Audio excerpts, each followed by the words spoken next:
안녕하십니까. 반갑습니다. 사회복지조사론 제13강 강의를 시작하도록 하겠습니다. 이번 시간에 같이 학습할 강의 주제는요, 척도입니다. 척도에 대해서 같이 살펴보도록 하겠습니다. 이번 시간에 학습할 학습 내용은요, 척도의 개념에 대해서 살펴보고 척도의 유형화라 그래서 명목척도와 서열척도에 대해서 같이 살펴보고자 합니다. 척도의 개념에서는요, 척도의 의도, 개념의 뜻도 중요하고요. 지수와 척도에 대해서도 간단하게 구분할 수 있었으면 좋을 것 같습니다. 나머지 부분들은 가볍게 살펴보셔도 될 것 같습니다. 네, 척도의 의, 개념입니다. 우리가 앞 시간에도 간략하게 설명은 드렸습니다. 뭐 할 때요? 네, 측정이라는 것을 배울 때요. 측정은 어떤 것이었죠? 어떤 것에 값을 부여하는 것을 측정이라고 얘기를 했잖아요. 예를 들어서 김진훈의 몸무게는 85kg다. 김진훈의 우울증 수준은 4.5점이다. 라고 이렇게 값을 부여하는 것을 우리는 뭐라 그랬어요? 값을 부여하기 때문에 측정한다. 측정이라고 얘기를 했죠. 그러면 값을 부여하기 위해서 필요한 것이 뭐죠? 도구죠. 어떤 도구에 의해서 객관적인 값을 우리가 얘기하는 거잖아요. 그러한 도구에 해당되는 것이 뭐다? 척도라고 보시면 될 것 같습니다. 몸무게를 측정한다 그러면 체중계가 필요하죠. 이 체중계가 척도의 의미가 되는 것이고요. 우울 수준을 우리가 측정하기 위해서는 우울증 척도가 필요합니다. 이것이 척도라는 단어가 이미 들어가 있듯이 우울증 척도는 척도에 해당되는 것이죠. 우울증의 값을 구하기 위한 도구가 우울증 척도에 해당되는 것입니다. 문자적으로 볼까요? 네, 광의의 개념과 협의의 개념으로 나누는데, 광의의 개념은 일정한 규칙에 따라서 관찰된 현상에 수치나 기호를 부여하기 위해서 사용되어지는 도구.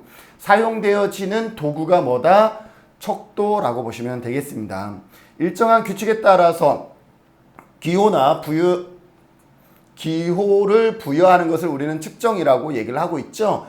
그 측정하기 위해 필요한 도구를 뭐라 그런다? 척도라고 얘기를 한다. 기억해 두시면 좋을 것 같습니다. 측정하기 위한 도구가 뭐다?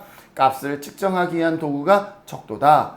일반적으로 우울증 척도, 자존감 척도, 체중계도 뭐에 해당될 수 있다. 이것도 도구이기 때문에 척도에 해당할 수가 있겠죠.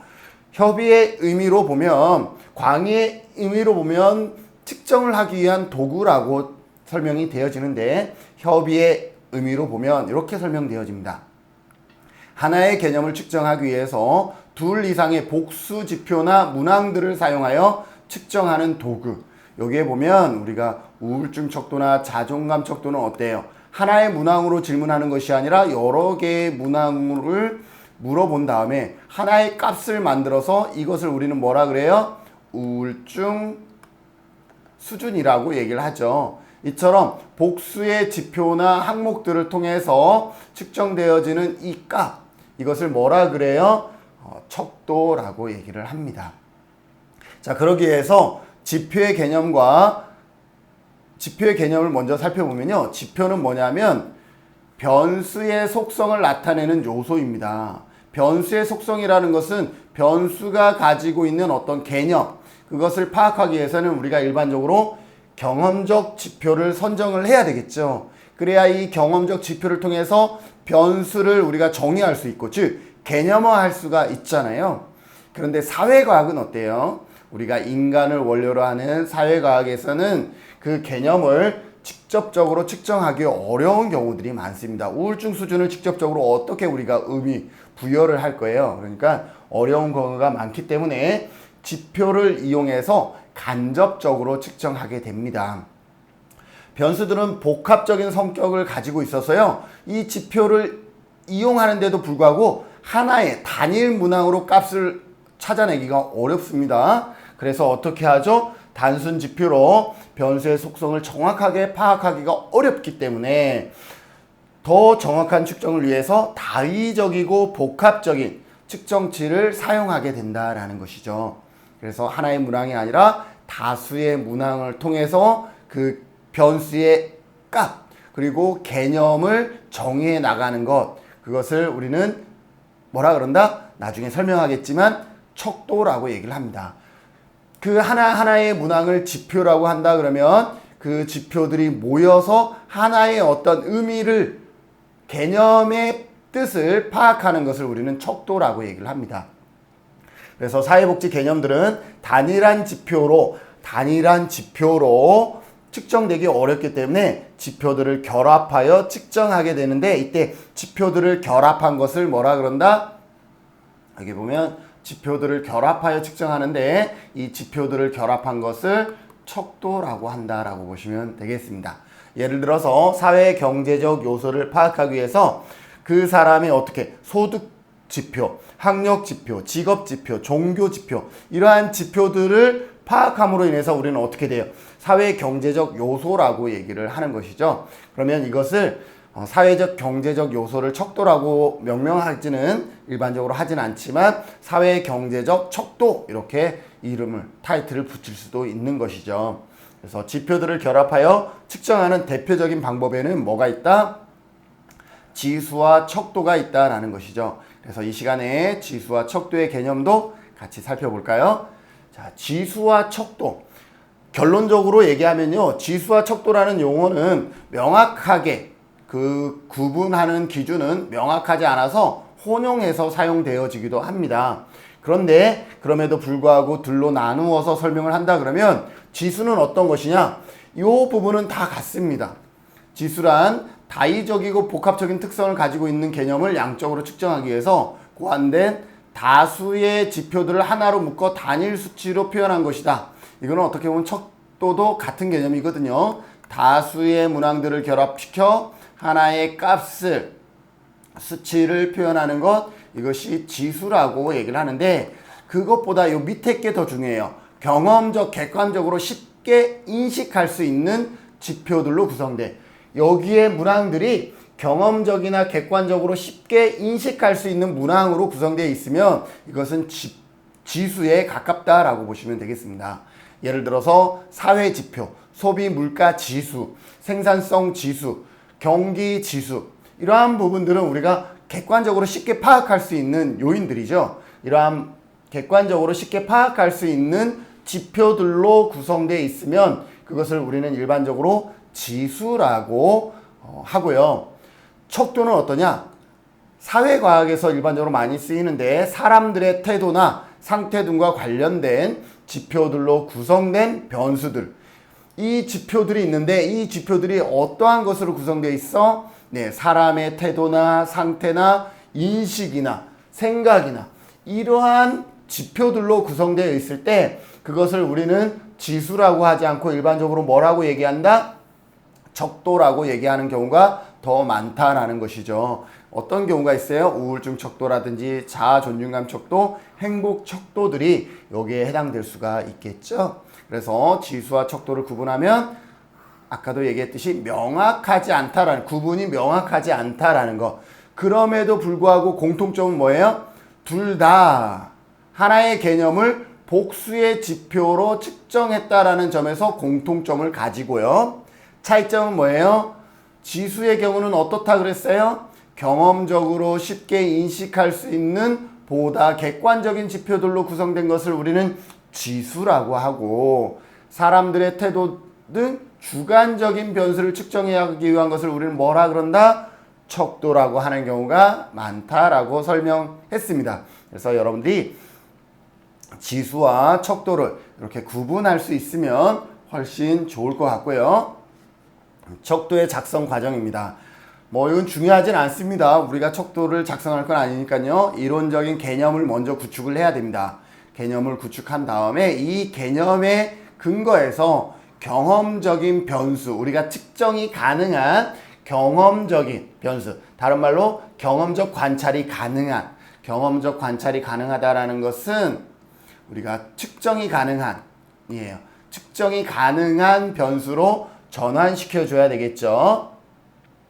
그래서 경험적 변수와 경험적 지표. 자, 변수가 어떠한 것을 우리가 알고 싶어. 그죠? 우울증 척도, 우울증 수준을 알고 싶어. 그러면 우리가 기분이 처지고 이러한 부분들이 이론적 개념이라 그러면 그것이 우울이죠. 그러면 우리는 경험적 변수로 우울의 수준을 알고 싶어. 그러면 그것들을 어떻게 경험적 지표들로 나누는 거죠. 우울 수준을 알려 그러면 아침에 일어났을 때 개운한지, 친구들을 만났을 때 행복한지, 이러한 지표들이 모여서 가능하겠구나 라고 하면 그러한 경험적 지표들을 우리가 쌓아 나가는 것이죠. 그렇게 되면 우리가 뭘 하겠어요? 하나의 척도가 만들어지는 것이죠. 자, 그러면 지금 제가 얘기했던 것들의 값을 다 합치거나 아니면 평균을 내면 그것이 우울 수준을 측정하기 위한 척도라고 얘기할 수 있나요?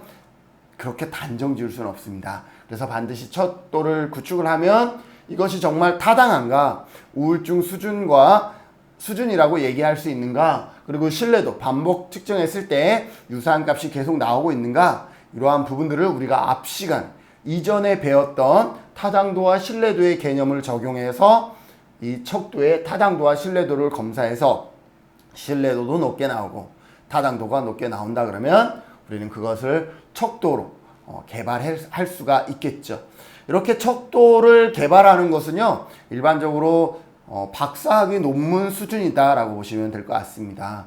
그래서 척도를 개발하는 것은 일반 누구나 쉽게 하는 그런 영역은 아니고요. 좀 더 학문적으로 다가가야 되는 그런 영역이다라고 보시면 될 것 같고, 그런 의미에서 이러한 척도를 개발하는 내용이 시험에 나오거나 또 지문에 나오는 경우는 거의 없다라고 보시면 될 것 같습니다. 척도를 사용하는 이유는 뭘까요? 네, 아까 우리가 설명했듯이 지표를 사용하지 않고 척도를 사용하는 이유는 어때요? 복합적인 개념들을 측정할 수가 있기 때문에 하나의 지표가 아니라 척도를 통해서 그 값을 찾아내는 것이고요. 척도는 여러 개의 지표들을 결국은 하나의 값으로 함축시켜 주잖아요. 그래서 하나의 점수로 나타냄으로써 자료의 복합성을 줄일 수가 있습니다. 그리고 척도는 변수에 대한 양적인 측정치, 그러니까 뭐 45라든지 4.5라든지 이러한 양적인 측정치를 제공함으로써 정확성을 높여주고요. 측정 도구의 오차를 줄이고 타당도와 신뢰도를 높입니다. 왜? 뭘 했기 때문에 척도를 구성할 때 제일 마지막이 뭐였어요? 신뢰도와 타당도를 검증하는 거였죠. 그리고 단일 문항보다, 이게 더 중요하죠. 단일 문항보다 다수의 문항이 본래 우리가 파악하고자 하는 개념을 좀 더 어떻게 할 수 있어요? 정확하게 측정할 수 있기 때문에 단일 지표가 아니라 척도를 통해서 일반적으로 우리가 얻고자 하는 값을 얻어내는 경우가 많다라고 보시면 될 것 같습니다.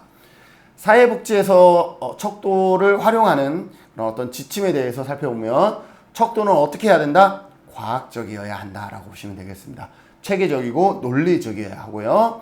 척도는 어떻게 해야 돼요? 실용적이어야 합니다. 우리가 척도를 만든 이유는 뭐예요? 값을 측정하기 위한 것이잖아요. 근데 값을 측정하기 위해 하려고 썼는데 너무 어려워. 그러면 그 척도를 우리가 자주 활용할까요? 활용하지 않겠죠. 그래서 척도는 실용적이어야 한다. 즉 사용하기 쉽고 편리하여 응답자가 쉽게 완성할 수 있어야 된다라는 것이고, 척도는 변화의 가능성과 그 결과에 대한 정보를 제공해야 됩니다. 척도는 당연히 우리가 알고자, 파악하고자 하는 어떤 변수 또는 개념을 정확하게 잘 우리가 예측할 수 있도록 해줘야 되겠죠. 그래서 척도는 신뢰도와 타당도가 높아야 된다. 이건 당연한 말일 것 같습니다. 자, 이제 파트 2로 넘어가 보겠습니다. 척도를 이제 유형화 한번 해보겠습니다. 척도의 유형화에는요, 명목 척도와 서열 척도, 그리고 등간 비율 척도가 있는데요. 지금 이 시간에 같이 할 부분은 명목 척도입니다. 명목 척도. 명목 척도는 어떤 것이죠? 우리가 명목 측정에서 이미 배웠던 것인데요. 측정은 값을, 명목 수준의 값을 매기는 것이라 그러면 명목 척도는 그 값을 매기기 위한 명목 수준의 값을 측정하기 위한 도구다라고 보시면 되겠죠. 그래서 설명은 크게 다르지가 않습니다. 그래서 명목 척도를 살펴보면요. 명목적 수준이란 각 범주에 부여되는 숫자가 단지 뭐다? 구분만 하기 위한 서로 다름만을 의미하는 수준이다라는 거예요. 그 숫자 자체가 뭐가 없어요? 그 숫자 자체에 의미가 없어요. 의미는 없고 뭐만 있어요? 서로 다름을 의미하는 그러니까 구분하기 위한 용도로만 사용되어질 때 그것을 명목적 수준이다 라고 하는 것을 우리가 배웠습니다.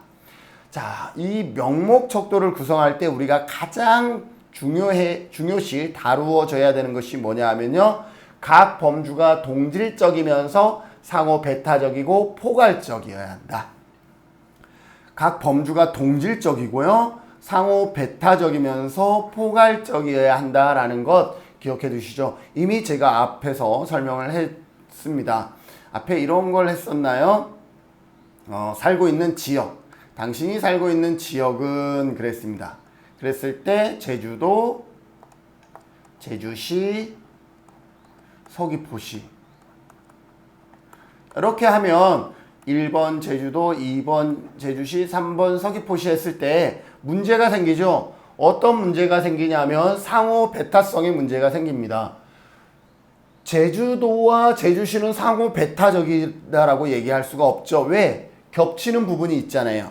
상호 배타성이라는 것은 겹치면 안 된다라는 거예요. 그런데 제주도와 제주시는 이렇게 겹쳐버려요. 제주도 안에 어떻게 한마디로 말하면 이렇게 제주시가 있는 것이죠. 그러다 보니까 내가 응답을 할 때 제주시, 내가 제주시에 거주한다 그러면 제주시에 체크를 해야 되는지, 제주시 자체도 제주도 안에 있기 때문에 큰 범주인 제주도에 체크해야 되는지 모호하죠. 상호 배타성의 문제가 발생하는 것이고요.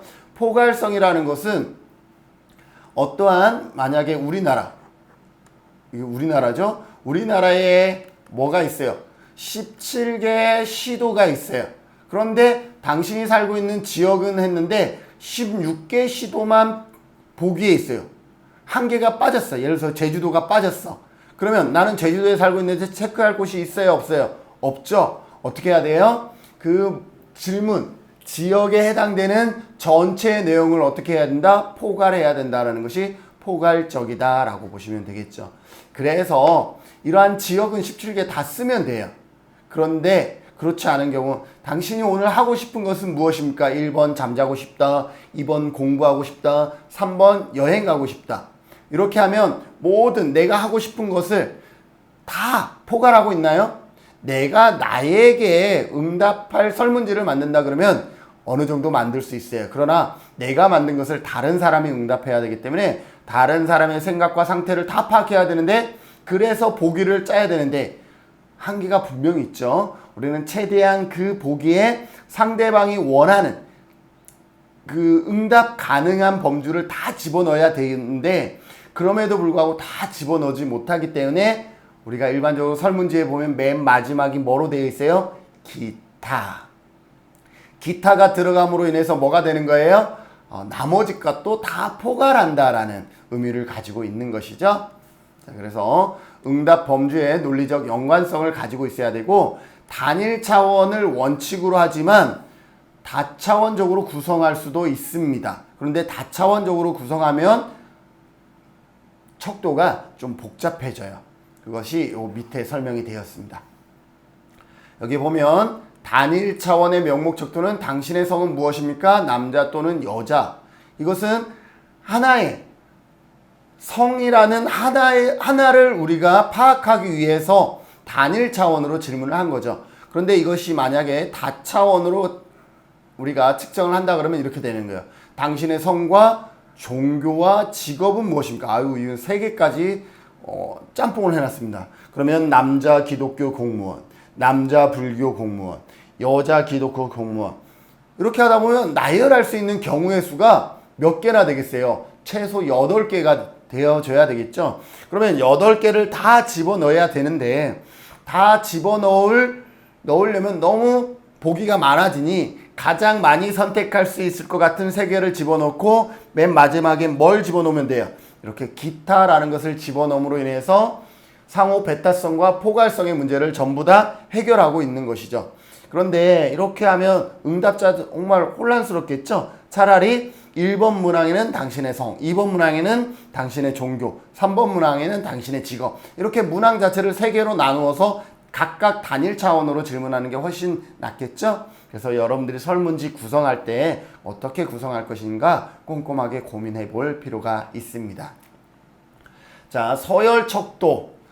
방금 우리가 살펴본 것은요, 명목척도입니다. 명목척도는 그 숫자 1, 숫자 2가 값을 의미하는 것이 아니라 구분하기 위한 어떤 기준에 해당된다라고 보시면, 서열척도는 측정된 값들 사이에 상대적으로 순서 관계가 있다라는 거죠. 많고 적음, 높고 낮음, 이러한 순서적인 관계는 있다라는 것이죠. 밝힐 수 있도록 숫자나 기호를 부여하는 과정이다라고 보시면 되겠습니다. 서열척도 하에는요, 평정척도, 종합평정척도, 리커트 척도, 거트만 척도 등 다양한 척도들이 서열척도에 있고요. 대부분의 척도는 전부 다 무슨 척도다? 서열척도다 라고 보시면 될 것 같습니다. 그 중에서 평정척도를 먼저 살펴볼까요? 평정척도는 어떤 거예요? 평정척도는 평급척도, 평가자가 측정 대상의 연속성을 전제로 하여서요, 일정한 등급법에 따라서 평가함으로써 대상의 속성을 구별하는 척도다라고 보시면 될 것 같습니다. 자, 그러면 내용을 봅시다. 실제로 어떠한 척도들이 있는지. 첫 번째, 도표식 평정척도가 있습니다. 평정척도에서 가장 흔하게 우리가 이렇게 도표를 활용한 거예요. 뭐 특이한 건 없어요. 서열척도, 도표식 평정, 범주, 카테고리 차이가 별로 없습니다. 그런데 도표식 평정이라 그러면 이렇게 도표를 사용했다라는 것이죠. 이런 거 봤죠? 매우 친절하다, 보통이다, 매우 불친절하다 그러면 여기에는 이렇게 뭐가 있어요. 어디에 체크해야 될지가 어느 정도 나와 있죠. 그래서 내가 친절 한 이 정도다 이렇게 고민하면서 체크하잖아요. 그래서 선과 언어를 합하여 구성한 것으로 선을 긋고 중간에 숫자 또는 해설을 붙여서 평가자라 하여금 대상의 위치에 태도를 기호로 표시할 수 있도록 하는 방법을 뭐라 그런다? 도표식 평정척도다 라고 보시면 될 것 같습니다. 기아가 거주하는 지역의 사회복지관에서 근무하는 사회복지사들은 얼마나 친절하십니까? 내가 봤을 때는 친절한 편이에요. 그러면 여기다가 체크를 하는 거죠. 이것을 도표식 평정척도라고 얘기를 합니다. 자, 두 번째는 범주 카테고리 평정척도입니다. 특정한 범주를 대상으로 해서 선택할 수 있도록 하는 것이죠. 이번에는 도표를 사용하지 않고 어떤 속성을 나타내는 문장이나 항목을 범주별로 제시하고 그 가운데 가장 적합한 것을 고르게 하는 방법입니다. 여기서는요, 얘를 비슷하게 들기 위해서 범주를 어떻게 했냐면 매우 친절하다, 보통이다, 불친절하다, 매우 불친절하다라고 했습니다. 얘와 얘는 큰 차이가 없죠. 얘는 도표를 사용했기 때문에 도표 평정식이고, 여기는 범주형으로 나타났기 때문에 뭐예요? 범주 또는 카테고리 평정 척도라고 보시면 될 것 같습니다. 여기에서 우리가 친절하다라고 생각하면 친절하다에 동그라미 표시하시면 되겠죠. 이건 뭐예요? 범주 평정 척도다라고 보시면 되겠죠. 다음으로 숫자 언어식 평정 척도입니다. 측정 대상자의 특성에 따라서 평가자가 일정한 숫자나 언어를 부여하여 평가하는 방법이다. 숫자나 언어를. 기아가 거주하는 지역에 사회복지관에 근무하고 있는 사회복지사는 얼마나 친절하십니까? 그랬을 때 이번에는 숫자로. 아까는 범주형은 요 뒤에 범주 체크할 수 있도록 이렇게 된 거죠. 그런데 여기에서는 숫자 언어식은 어떻게 되는 거예요? 1번 매우 친절하다, 2번 친절하다, 3번 보통이다, 4번 불친절하다, 5번 매우 불친절하다, 이렇게 해서 이렇게 체크할 수 있도록 만든 것이 숫자 언어식 평정 척도이다 라고 보시면 되겠습니다. 크게 막 다르진 않죠. 그리고 이 각각을 이해할 필요는 없어요. 어떻게 보면요, 그냥 평정 척도는 이렇게 뭐 하는 거예요? 평정 척도는 마치 측정 대상의 연속성을 전제로 하여 일정한 등급법에 따라서 평가함으로써 대상의 속성을 구별하는 척도다라고 보시면 될 것 같습니다.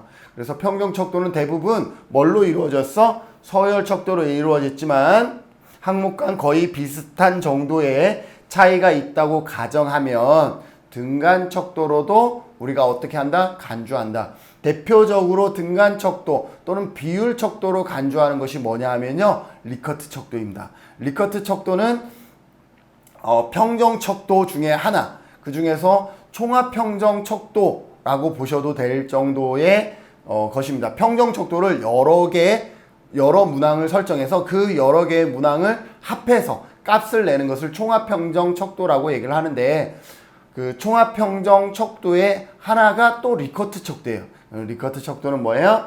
등간 척도로서 간주하기도 한다, 또는 비율 척도로서 간주하기도 한다. 나중에 다시 한번 설명을 해 드리죠. 자, 네 번째, 평점 방식의 평정 척도입니다. 조사 대상이 속성이나 특성에 대해서 평가자가 그의 의견이나 태도를 어떻게 하는 거예요? 수치로 평점하는 거예요. 그래서 이 경우에는 평점의 양극에 0에서 100으로 지정할 수 있고, 이 사이에 아무런 구분이 명시되어 있지 않죠. 여기에. 그러면 여러분들이 난 이쯤이야, 아니야 난 이쯤이야, 이렇게 자유롭게 체크할 수 있는 이러한 것을 평점 방식 평정 척도다 라고 보시면 되겠습니다. 각각을 굳이 구분할 필요는 없을 것 같습니다. 자, 그 다음에 총합평정, 방금 얘기했죠. 그러한 평정 척도를 누적시켜서 그 합의 값을 부여하는 것을 총합평정이다 라고 보시면 돼요. 총합평정은 어떤 거예요? 총합은 뭐예요? 총합은 여러 개의 문항을 어떻게 한다라는 거예요? 합한다라고 보시면 돼요. 그래서 합산법 척도라고도 얘기를 합니다. 여러 질문의 문항들의 값을 합하여 계산하는 방법, 이것을 뭐라 그런다? 총합평정 척도라고 얘기를 합니다. 척도 구성이 간단하고 점수 계산이 용이합니다. 시험 점수는 총합평정에 해당된다. 시험 점수 왜 총합평정이냐라는 거죠. 시험 점수도 예를 들어서 1번부터 25번까지가 있다 그러면 한 문항의 점수를 4점으로 간주를 한 거죠. 그리고 2개 맞히면 다 더하고 있죠. 8점. 10개 맞히면 4점, 한 문항이 4점이니까 40점. 이러한 식으로 각각의 문항의 만큼 어떻게 하고 있어? 합을 통해서 그 사람의 시험 점수를 우리가 어떻게 하고 있어요? 측정하고 있잖아요. 그래서 시험 점수는 총합평정에 해당되고요. 베일리의 출산에 대한 태도의 척도를 우리는 총합평정 척도의 예로 들 수가 있는데, 베일리가 제시한 출산에 대한 태도 척도인데 이래요. 1번, 결혼하는 주된 이유 가운데 하나는 아이를 갖는 것이다 라고 하면 동의하면 1번이 되는 거예요. 동의하면 1번. 동의하지 않으면 예를 들어 각 문항당 이렇게 되는 것이죠. 그래서 여기 동의했어. 이거 아니죠. 여기에 동의했어. 동의하지 않았어 라고 합시다. 그러면 전부 다 더하면 A의 베일리 출산에 관한 태도 척도는 몇 점이 되는 거예요? 3점이 되는 것이죠. 3점. 이게 점수가 결혼하는 주된 이유 가운데 하나는 아이를 갖는 것이다 그러면 전부 다 동의하면 뭐예요? 아이를 갖고자 하는 강한 책임감, 또 바람이 있구나 라고 할 수가 있고, 0에 가까우면 전부 다 아니야 하면 아이를 갖고 싶은 책임감이 없거나 희망하지 않는다라는 것을 알 수가 있죠. 3점 정도면 희망하지 않는 쪽에 가깝구나, 우리가 미루어 짐작할 수 있는 이러한 형태를 우리는 총합평정이라고 그럽니다. 총합평정은 일반적으로 어떻게 돼요? 이렇게 동의함, 동의하지 않음, 예, 아니요, 이렇게 간단하게 응답할 수 있도록 일반적으로 설정되어 있으나, 이것을 운용해서 뭐를 만들 수가 있어요? 그죠? 리커트 척도도 만들 수 있다라고 했죠. 여기에 응답 범주를 2개가 아닌 예를 들어서 5개로 놓는다 그러면 5점 리커트 척도가 되는 것이고, 3개로 놓는다 그러면 3점 리커트 척도가 되는 것이겠죠. 자, 이번엔 리커트 척도입니다. 리커트 척도는 어떤 거예요? 총합평정 척도의 일반적인 형태가 예, 아니요, 또는 그렇다, 아니다 등의 형태로 측정되는 것을 개선시켰다 라고 보시면 되겠죠. 그래서 총합평정 방법을 활용한 리커트 척도는, 그러니까 리커트 척도는 뭐 중에 하나예요? 총합평정법, 총합평정 척도의 하나다라고 보시면 되겠죠. 신뢰도와 타당도를 높이기 위해서 복수의 문항으로 구성되어 있다. 리커트 척도는 복수의 문항을 사용하더라도 간단하게 변수를 측정할 수 있도록 구성하는 것이고, 왜? 보면 문항이 이렇게 돼 있잖아요. 우리가 뒤에 예시도 있는데 어떤 문항이 있으면 매우 만족, 만족, 보통, 불만족, 매우 불만족 이렇게 해서 체크 이렇게 할 수 있도록 만들어 놓잖아요. 그래서 간단하게 변수를 측정할 수 있도록 구성한 것이고, 이 척도는 실용적이기 때문에 실제로 우리 사회과학에서 어떻게 해요? 가장 많이 사용되어지고 있는 그런 방법 중에 하나다라고 보시면 되겠죠. 리커트 척도의 척도를 만드는 기본적인 절차를 보면요. 질문 문항을 작성하고요. 응답자의 표본을 선택하고 각 문항에 대해서 응답 범주를 작성을 합니다. 5점 리커트라 그러면 매우 만족, 만족, 보통, 불만족, 매우 불만족 이렇게 3점 리커트라 그러면 만족, 보통, 불만족 이렇게 우리가 설정할 수가 있겠죠. 그리고 각 응답 항목에 점수를 부여하죠. 보통 5개면 5점 리커트, 3개면 그냥 1, 2, 3점 이런 식으로 부여할 수가 있겠죠. 그리고 응답자로부터 어떻게 해요?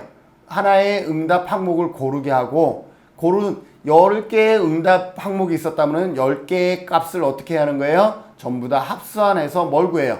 총점을 구하는 것이죠. 그리고 여기에 보면 문항 간의 내적 일관성과 상관성, 즉 신뢰도를 파악한다 그랬는데, 신뢰도는 어떻게 다 구하면 내적 일관성 방법 중에서 가장 많이 사용되어지는 방법이 뭐라 그랬어요? 크롬바 알파라고 했죠. 기억나세요? 크롬바 알파. 반분법에 가능한 모든 가능한 반분법을 통계 패키지가 평균을 내서 그 값을 의미하는 것이 크롬바 알파라 그랬죠. 이 크롬바 알파의 특징 중에 하나가 뭐였어요?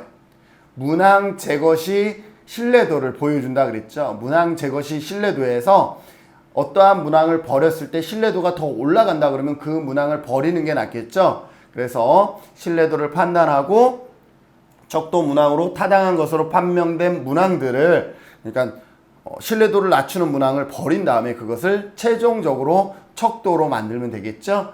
그것을 통해서 이제 점수를 합산하여 총점을 구하면 되겠습니다. 자, 그래서 최종적으로 산출된 그 점수가 뭐가 되는 거예요? 리커트 척도 점수가 된다라는 것을 여러분들이 기억해 두시면 좋을 것 같습니다. 리커트 척도의 특징입니다. 리커트 척도 뭐다? 서열 척도에 해당합니다. 서열 척도에 해당되는데 우리 사회과학에서는 어떻게 쓴다 그랬어요? 등간 또는 비율 척도로 쓰고 있기는 하다라는 거예요. 왜? 우리는 이것으로 평균을 구하고 있다라는 거죠. 평균을 구한다라는 것은 사측 연산이 모두 다 가능하다라는 거잖아요. 그렇기 때문에 우리는 리커트 척도는 원칙적으로는 서열 척도이지만 매우 만족과 만족 사이의 간격과 만족과 보통 사이의 간격이 모든 사람이 동일한 것은 아닌데, 그럼에도 불구하고 우리는 그것을 마치 등간 비율 척도로 받아들여서 뭘 하고 있어요? 평균 값을 사용하고 있다라고 보시면 될 것 같고요. 하나의 개념을 측정하기 위해서 여러 문항들을 이용하여 척도를 구성했다라는 것이고, 각 문항들은 여기에 보면 각 문항들은 동일한 응답 범주를 사용하고 있다. 동일한 응답 범주를 사용하고 있다. 동일한 응답 범주를 사용하고 있죠. 5점 리커트라 그러면 여기. 그죠? 그런데 중요한 것은 또 이거예요. 모든 문항에 동등한 가치를 부여했다.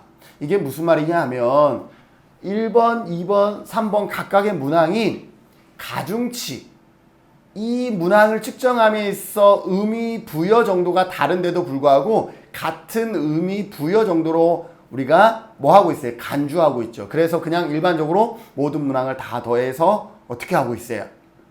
평균을 내주고 있죠. 예를 들어서 우울증 척도라 그러면 이럽시다.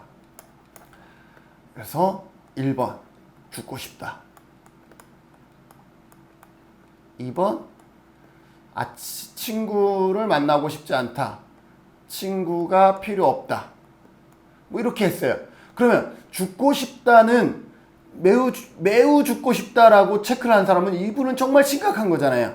근데 친구가 필요 없다라고 한 것보다는 매우 죽고 싶다가 더 의미가 큰데, 그럼에도 불구하고 이 둘을 우리는 단순하게 어떻게 해요? 동등한 수준이다라고 가치를 부여한 다음에 그냥 둘 다 더해서 평균을 구하고 있다라는 것. 그것이 뭐다? 모든 문항에 동등한 가치를 부여하고 있다라는 것. 이걸 기억해 두시죠. 응답 범주가 5점 척도로 된 5문항은 5문항으로 구성된 리커트 척도가 있을 때 각 문항의 점수를 단순 합계한 총점에 따라 서열이 매겨진다. 왜 단순 합계했어요? 여기에 보면 모든 문항을 뭐라고 했어요? 우리가 모든 문항을 동등한 가치를 부여했기 때문에 그냥 단순한 합계의 총점에 따라서 서열을 매길 수가 있는 것이죠.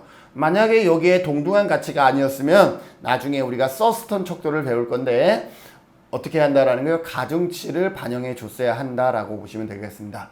그래서 문항들 사이에 존재하는 강도의 차이를 충분히 표현하지 못했다. 무슨 말인지 아시겠죠? 반드시 기억하세요. 문항의 수준을 같은 수준으로 봤다. 다른 말로 하면 문항 사이에 존재하는 강도의 차이를 반영하지 못했다. 이렇게 우리가 해석할 수가 있겠죠. 이런 점에서 뭐다? 재현성은 떨어질 수 있다라고 보시면 되겠습니다. 자, 실제 예를 보면요. 서열 척도화 중에 5점 리커트 척도를 보면 이렇게 되는 것이죠. 5점 리커트 척도. 응답, 전혀 아니다, 아니다, 보통이다, 그렇다, 매우 그렇다. 이렇게 설정될 수 있는 것을 우리는 리커트 척도라고 합니다. 1번, 숟가락을 사용하여 음식을 흘리지 않고 혼자 먹는다. 시설 장애 아동의 독립성에 관한 리커트 척도라 그러면 혼자 먹는다 그러면 그렇다. 도와주지 않아도 컵으로 물을 흘리지 않고 마신다. 보통이다. 낮이나 밤이나 대소변을 혼자서 모두 가린다. 아니다. 얼굴을 비누와 수건으로 혼자서 잘 닦고 씻는다. 보통이다.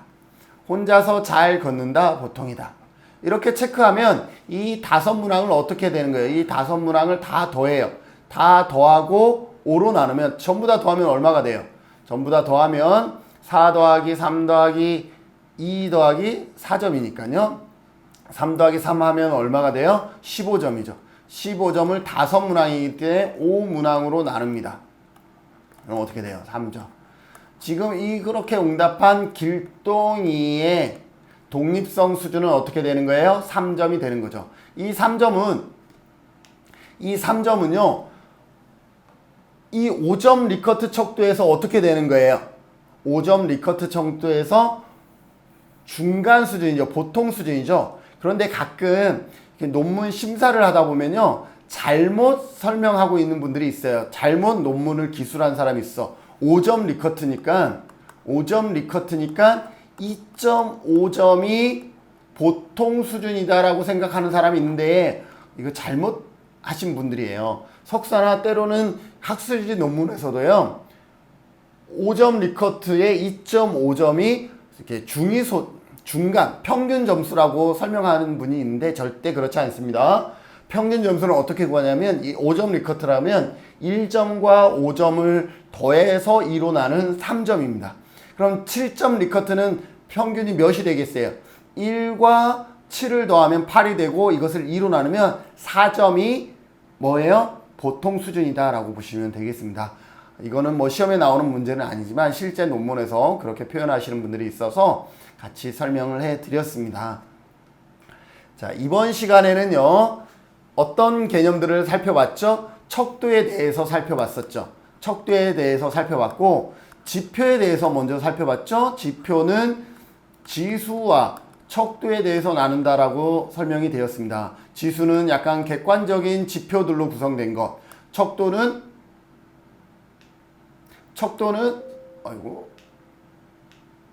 죄송합니다. 척도는 어떤 거죠?